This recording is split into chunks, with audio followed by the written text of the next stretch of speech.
কেমনে করে যাইতেন একবারে তো যাবেন গা কি পরে দিলে ভালো হয় এটা ক। যাবেন একটা কোটি নেবেন হ্যাঁ ঠিক আছে এক জোড়া জুতা কালো একটা সাদা শার্ট একটা কালো প্যান্ট হ্যাঁ আর একটা সানগ্লাস নেবেন কালো বা বালা যেটা ওই শালা দেশে যাইবেন তখন কইবে এটা কেডা হ কব যে দেশে যাই মো ওইদিকে কব যে ওই যে অমকের পোলা ওই যে সানুর পোলা বংশী মনের পোলা যায় না না ওই যে কোন বংশী মনের পোলা ওটা বিদেশ থাকে যেটা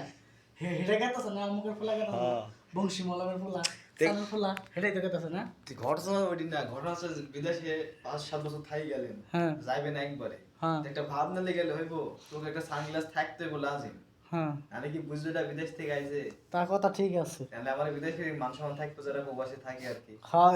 এমন ভাবে যদি জানো ঠিক আছে যাদের মাসে টাকায় থাকে ঠিক আছে কবে যে মনে মনে কবে যে অমুকের পোলা না কদিন আগে কামলা দেখাইলো হেরে আজকে তো কি ভাব দেখছো কি পুরুষ কি কুটাই বলে গেছে আছে বাবা আমার কথা হচ্ছে ওই না আপনি বিদেশ থেকে একবার যাবেন গা যেন বিদেশে যারা আছে তাদের মান সম্মান না থাকে সে আপনি যা প্রস্তুতি নিয়ে বাংলাদেশে যাবেন ঠিক আছে আপনি বলতে মানবেন আর কি আচ্ছা ঠিক আছে আল্লাহ ভরসা দেখা যাক